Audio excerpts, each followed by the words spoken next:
샬롬, 안녕하십니까? 오늘도 구약 말씀으로 하나님 말씀 전하도록 하겠습니다. 오늘 말씀 마가복음 1장 16절부터 20절까지 말씀입니다. 마가복음 1장 16절부터 20절까지 말씀 함께 읽어보도록 하겠습니다. 마가복음 1장 16절입니다. 갈릴리 해변으로 지나가시다가 시몬과 그 형제 안드레가 바다에 금을 던지는 것을 보시니 그들은 어부라. 예수께서 이르시되 나를 따라오라. 내가 너희로 사람을 낚는 어부가 되게 하리라 하시니 곧 그물을 버려두고 따르니라. 조금 더 가시다가 세베대의 아들 야고보와 그 형제 요한을 보시니 그들도 배가에 있어 그물을 깁는데 곧 부르시니 그 아버지 세베대를 품꾼들과 함께 배에 버려두고 예수를 따라가니라. 아멘. 이 시간 제자가 되라는 부르심에 응답하라 라는 제목으로 말씀 전하도록 하겠습니다. 오늘 마가복음 1장 보시면 예수님의 공생의 시작을 보여주면서 이 공생의 시작을 사람을 부르는 것에서부터 시작하는 모습을 보여주고 있습니다. 특별히 오늘 본문에서는 4명의 어부를 부르는 모습을 보여주고 있는데요. 시몬과 그의 형제, 그의 동생 안드레, 그리고 세베대의 아들 야고보와 요한을 부르는 장면을 보여주고 있습니다. 그런데 신기한 것은 이들이 예수님을 말씀을 듣고 바로 따라갔다라는 것입니다. 따라갔더니 어떻게 했습니까?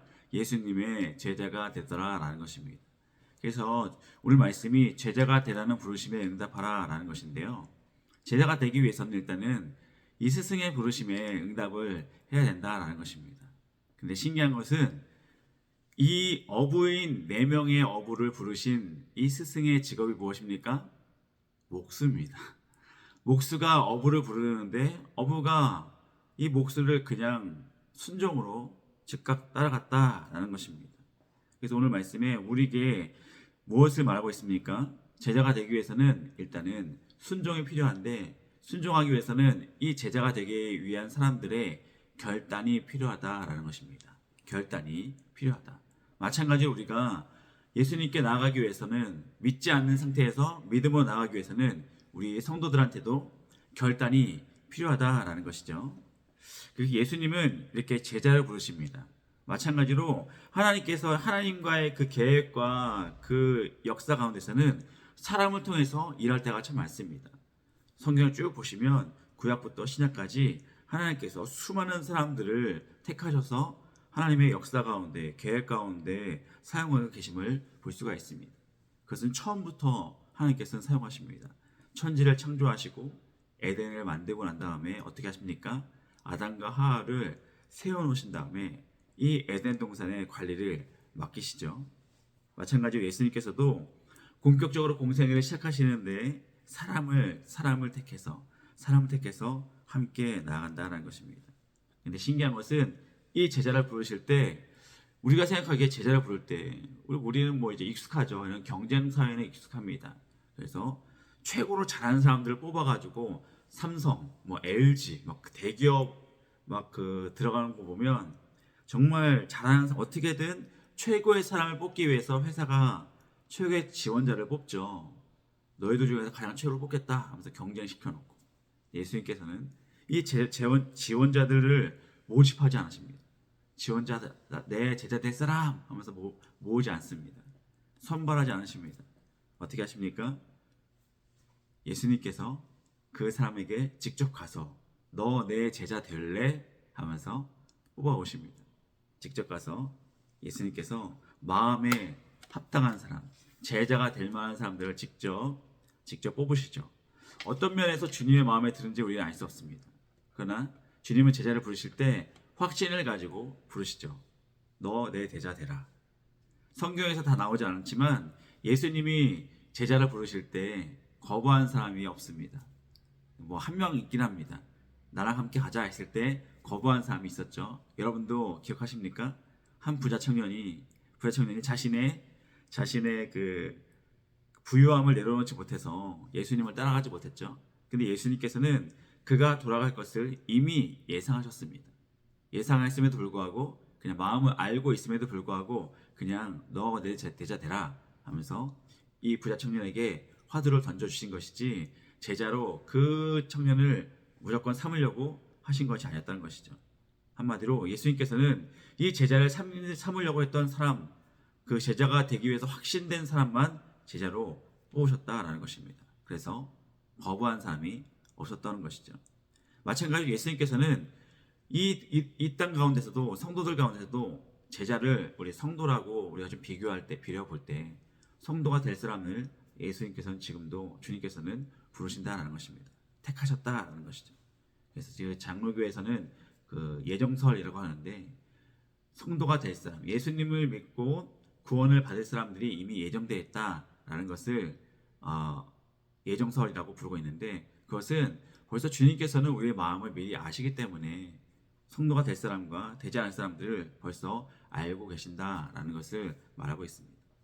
그래서 제자는 처음부터 태어나는 것이, 근데 이제 우리가 제자 부르실 때 예수님께서 제자로 택해서 부르셨을 때 그러면 정해져 있는 것이 아니야? 라고 하지만 그들도 분명히 분명한 결단이 있어야지만 제자가 될 수 있음을 오늘도 한 번 더 말씀드리고 싶습니다. 제자는 우리가 처음부터 목수의 제자가 된 어부들이 나중에 이 세상에 정말 말씀처럼 사람을 낚는 어부가 되어서 그들이 이렇게 될 줄 알았을까요? 그들 스스로는 모르죠. 그러나 그들도 분명한 결단을 가지고 부르심에 응답이 돼서 사람 낚는 어부가 되는 훈련 과정을 겪어야 되는 것을 우리 성경에서 말하고 있습니다. 그래서 훈련되는 과정, 제자가 된다라는 것은 예수님을 따라가면서 훈련받는다라는 것을 우리가 꼭 기억했으면 좋겠습니다. 성도가 되는 것은 예수님을 만나서 따라가야 된다. 예수님을 따라가야 된다라는 것을 우리가 기억했으면 좋겠습니다. 그래서 예수님께서는 제자를 부르실 때 어떻게 부르십니까? 따라와라. 따라와라 라고 말씀하십니다. 너 어디 좀 가라. 바로 그냥 어디로 보내시는 거 아닙니다. 맨 처음에 제자로 삼으실 때 너 나 따라와라. 나 따라와라. 근데 이 따라와라 라는 문자적 의미는 내 뒤에서 오라 라는 것입니다. 내 뒤에 오라. 따라왔을 때 따라와 한 다음에 먼저 막 가버리는 게 아니죠. 예수님께서 원래 따라와라 하시는 말은 내 뒤에 오라. 예수님이 먼저 앞서 가시면 그 뒤를 발자취를 따라서 따라가는 사람이 제자들이다라는 것입니다. 그래서 예수님을 전인격적으로 만나지 않으면, 나의 스승님이라고 여기지 않으면 그 뒤를 온전히 따라갈 수 없겠죠. 그래서 오늘도 예수님의 부르심을 받은 이 제자 어부들이 나오는데, 예수님은 목수셨습니다. 목수. 기능적으로 차원적으로 본다면 이 어부가 목수에게 배울 것이 있을까요? 나는 어부인데 좀 가르쳐 주십시오. 목수에게 배울 것이 있을까요? 기능적으로는 배울 것이 없습니다. 그래서 이 제자들이 예수님을 따라가기 위해서는 정말 엄청난 결단이 필요하다라는 것이죠. 배울 것이 없어 보이는 사람을 따라가는 것이 정말 가능합니까? 그러니까 이 어부인 제자들이 목수인 예수님을 따라가기 위해서는 이 목수의 모습을 본 것이 아니겠죠. 분명히 예수님한테 특별한 무엇을 발견했기 때문에, 다른 사람에게는, 그 세상의 그 어떤 사람에게는 없는 것, 느낄 수 없는 부분을 이 제자들이 느꼈기 때문에 예수님을 따라갔다라는 것입니다. 마찬가지로 이 제자들이 예수님을 본 것은 하나님의 아들이심을 깨달은 것이죠. 마찬가지로 우리가 예수님을 따른다라는 것은 예수님을 하나님의 아들로 믿고 말씀에 순종하는 것이 포함되어 있어야 된다라는 것입니다. 순종은 따라가는 것입니다. 예수님보다 앞서지 않고 묵묵히 뒤에서 예수님이 걸어가시는 그 말씀을 붙잡고 따라가는 것입니다. 그 말씀을 들으면서. 그래서 나의 섬김과 헌신이 필요할 때, 주님께서 말씀하실 때 즉시 아멘하면서 따라가는 삶이 우리의 성도의 삶이다라는 것입니다. 그분께 전적으로 내 삶을 의지하는 것입니다. 내 생각과 내 경험과 지식보다 따라간다는 것은 그런 거죠. 잠깐만요. 이건 아닌 것 같으니까 저 잠시만 좀 뒤로 갔다가 가겠습니다. 좀 옆으로 좀 가다. 저기 일단 먼저 가 계세요. 저기 좀 들었다 가겠습니다.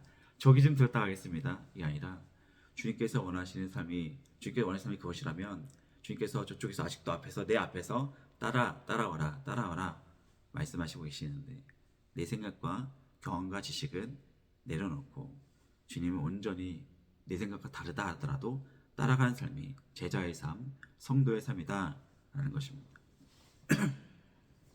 그래서 제자가 되기 위해서 또 성도가 되기 위해서는 포기해야 될 것이 참 많습니다.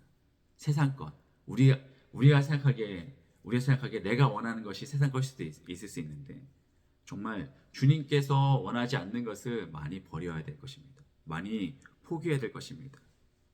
그러나 대신에 내가 버려야 될 것을 포기해야 될 것을 포기하면 그만큼 분명히 얻을 것이 있기 때문에 제자들도 따라가는 것이고 성도님들도 분명히 믿고 계실 것입니다.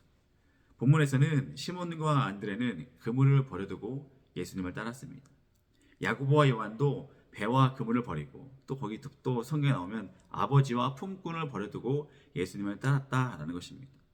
갈릴리 호수 주변에서 물고기만 잡고 살았던 이 어부들이 배와 그물을 버렸습니다. 아버지와 품꾼을 버렸습니다. 나의 삶의 지역을, 나의 삶의 짐을 벗어납니다. 나의 모든 것을 포기하는 것이죠. 나의 삶의 모든 방식과 삶의 방식을 포기하고 예수님을 따르는 것은 정말 쉽지 않을 것입니다. 대신에 그러나 예수님을 만나서 예수님을 따라가는 삶은 분명히 얻을 것이 있습니다. 무엇입니까? 첫 번째, 영생입니다. 예수님의 제자가 되면 영생을 얻게 됩니다. 예수님께서는 자신의 목자로 비유하면서 목자를 따르는 양들에게 영생을 주시겠다고 요한복음 10장 28절에 이렇게 말씀하십니다. 이 약속은 우리에게도 그대로 적용되는 것이죠. 성도님이 예수님께서 문 밖에 들어서 문을 열면 그와 더불어 먹고 나는 그와 더불어 먹겠다 이렇게 말씀하시잖아요. 영생을 너에게 주겠다. 함께 늘 항상 함께 하겠다. 예수를 믿고 따르는 자들에게 영생을 주시면서 더 풍성하게 또 영생만 주는 것이 아니라 영생은 어차피 우리가 영원한 삶, 우리가 구원받은 천국의 삶을 우리가 확실히 믿을 때 우리 마음 가운데 공고함이 사라지겠죠. 그러나 더해서 또 주신 것이 있습니다. 요한복음 요건 또 읽어드리면 여러분들에게도 좋아하실 것 같아서 10장 10절 도둑이 오는 것은 요한복음 10장 10절입니다. 도둑이 오는 것은 도둑질하고 죽이고 멸망시키려는 것뿐이요 내가 온 것은 양으로 생명을 얻게 하고 영생을 얻게 하고 두 번째 더 풍성히 얻게 하려는 것이니라. 더 풍성히 얻게 한다. 이 말이 무엇이겠습니까? 더 풍성히 얻게 한다. 예수님을 통해서 우리는 생명을 얻고 더 풍성한 것을 얻게 됩니다. 더 풍성한 것. 우리가 예수님을 따르면서 포기하고 내려놨을 때 더 풍성한 것을 주님께서 분명히 주신다라고 하는데 그것을 깨닫고 살아가는 성도님들이 분명히 있을 것입니다. 제자들은 그것을 원해서 나의 것을 지금 내가 누리고 있던 것을 모든 것을 포기하고 예수님을 따라갔습니다. 영생과 더 풍성한 것. 이것이 물질적으로 여러분들 체험받은 것이 있을 수 있습니다. 내가 원하는 것보다 주님께서 더 부어주는 것을 우리가 삶 가운데 느낄 수 있습니다. 하물며 근데 물질적인 것이 아닐 수도 있습니다. 내적인 평안함, 만족함, 주님을 만남을 통해서 함께 동행하면서 내 마음 가운데 충만한 그 기쁨을 우리가 누리는 것이 더 풍성한 것에 들어갈 수 있을 것입니다. 풍성은 그래서 우리에게 또 다른 사명에 대해서 우리를 통해서 흘러가게 하실 것입니다. 또 다른 사명에 대해서 풍성한 것을 찾으면서 이 풍성한 것이 세상에서 또 내가 원하는 풍성함이 아닐 수 있습니다. 주님께서 내가 너에게 이것이 풍성한 것이다 라고 부어주시는 것을 우리가 찾아가는 삶을 살았으면 좋겠습니다. 나중에 그것을 찾게 되었을 때 이것이 더 풍성한 것이구나. 내가 영생만 원하는 것이 아니라 영생만 원한다면 이 땅 가운데 삶이 고단할 수밖에 없겠죠. 영생은 죽고 난 다음에 깨닫는 것이기 때문에 이 땅 가운데 삶은 고단할 수밖에 없겠죠. 하지만 주님께서는 이 땅의 삶 가운데 우리가 더 풍성한 것을 더 누리게 하기 위해서 오늘도 우리에게 말씀하고 계신다라는 것입니다. 그래서 오늘도 나의 삶 가운데 내 생각과 내 의지와 내가 하고 싶은 것이 분명히 너무 많을 것입니다. 그러나 그것을 내려놓고 지금도 우리 앞에서 걸어가시면서 우리에게 그 길을 온전히 따라오길 원하시는 주 말씀에 순종하며 우리의 성도의 삶을 살아갈 수 있는 주님의 제자가 되기를 주님의 이름으로 축복합니다. 그래서 우리가 주님의 부르심에 오늘도 날마다 순종하면서 주님의 부르심에 따라가면서 더 풍성한 삶을 살아갈 수 있는 우리 모든 우리 성도님들, 부역 업무들 되기를 주님의 이름으로 축원드립니다. 기도하시겠습니다. 할렐루야. 주께 찬양과 영광을 돌립니다. 오늘도 주님 우리 말씀의 자리에 부르신 아버지 하나님, 말씀을 듣고 아멘으로 응답할 수 있는, 순종할 수 있는 우리 모두들 다 될 수 있도록 역사하여 주시고, 우리가 영생뿐만 아니라 이 땅 가운데 더 풍성함을 누릴 수 있는 우리 성도님들 다 될 수 있도록 주님 우리 마음을 주장하여 주시고 깨닫게 하여 주시옵소서. 말씀에 순종하며 살아가기에 결단하며, 이 결단이 다른 사람 보기에는 작은 결단을 볼 수 있지만 우리는 스스로 주님 말씀을 하루하루 순종하며 나가는 사람들이 너무나 우리들의 너무 힘듭니다.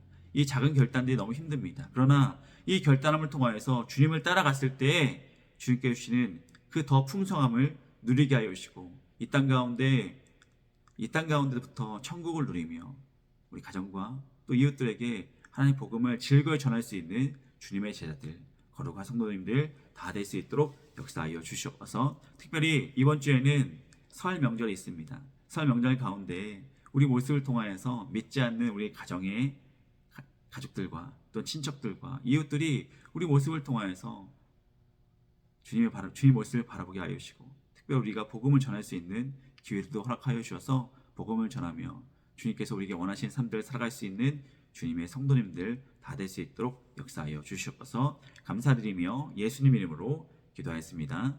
아멘. 말씀 이후에 이제 모이셨으면 찬송하시고 헌금을 나누시면 될 것 같고요. 그리고 이제 홀로 말씀을 듣고 계시면 이제 좀 더 이제 묵상하시면서, 오늘 말씀을 묵상하시면서 좀 되시겠으면 좋겠습니다. 그리고 이번 주에 있을 설 명절 가운데 평안함 또 즐거움을 누리면서 가족들과 또 이웃들과 친척들과 즐거운 교제 나누시길 바랍니다. 새해 복 많이 받으세요. 절을 해야 되나? 새해 복 많이 받으세요. 네.